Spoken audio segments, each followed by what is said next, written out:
Strange Antiquities is a puzzle game where you become the custodian of a store dealing in occult items. The game, similarly to the first game, Strange Horticulture, is based in Undermere, where strange and dark things happen. So your task is to find and identify arcane artifacts using your collection to help the people in Undermere to deal with these problems. I say that it's worth the money, especially if you buy the game on sale. And if you're buying from Steam, you can get the bundle for both Strange Horticulture and Strange Antiquities with an added discount. If you get the bundle for the two games, you get a better deal. Overall, I recommend this game for the amount of lore and puzzle games that you will encounter throughout the game. I've spent 14 hours on this game from start to finish. I think the price justifies the amount of content and the amount of hours that you'll spend on this game. So first, the pros.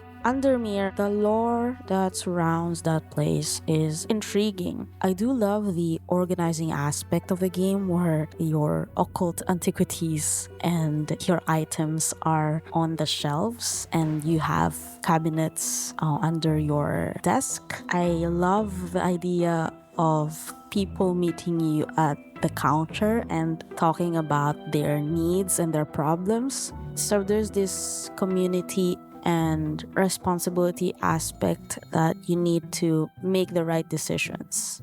Because, spoiler alert, at the end of this game, the game will review the people that you helped and you will see what happened to them. Another good aspect that could be a hit or miss for some people and also with me is that the puzzles are not easy. In some other games where the puzzle solving is a bit more straightforward and it's a bit more linear, sometimes you have to be a little bit more creative because there will be no clues for you. There will be no tips for you. You have to work with the keywords of the clues, and those keywords are not gonna exist on the books that are given to you. So you have to be a little bit more creative. So that could be a hit or miss for other people. Like, the puzzles are not as straightforward as you think. They may require a bit more observation, and it kind of forces you to assume. It shifts your perspective a little bit on how you're going to solve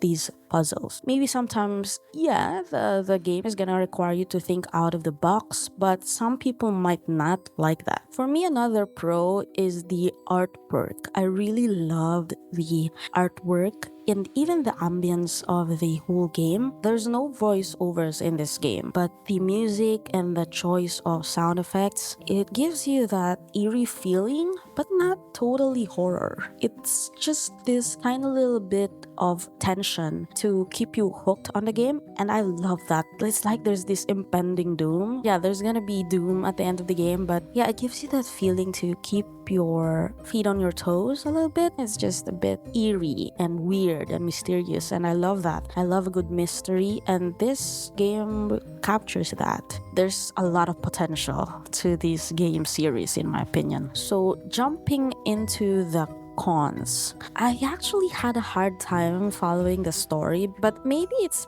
also my fault because I stopped playing this game for a couple of months and then I came back to it just yesterday to hopefully finish the game, and I did. And when I came back to it, I have no idea what's going on whatsoever, but talking to the people, it gave me a bit of idea on where I am, so I guess that helped. But yeah, maybe that's on me. So I already mentioned this earlier, but the puzzles can be a hit or miss for people. So for me personally, I found that some solutions can be frustrating and it can be a bit dragging to figure out the item that you need. And I admit that by the end of the game, and throughout the game actually, I used a lot of hints. This is probably the game where I used the most hints. And I admit that by the end of the game, I had to use a bit of walkthrough. And this is for the epilogue part of the game. I think where Strange Antiquities really shine is in the writing, in the lore, in the artwork in the books. I love that. I love the drawings. I love the colors. One frustrating thing about the books was that it was hard to look through it. I had to flip multiple times going back and forth because if you close the book, the pages will reset. It will open to the last page you opened, but if you're going to check for another item or another clue or another keyword, you're gonna use the index or the table of contents again, and you have to flip through from A to Z again. There's no way to search. I wish there's a way to look through it easily, like a tab for the letters. That would be great. That would have been great. Like a little bit of user experience, quality of life improvement on these games would make a difference for me. Clicking through these pages, it's not a fun experience.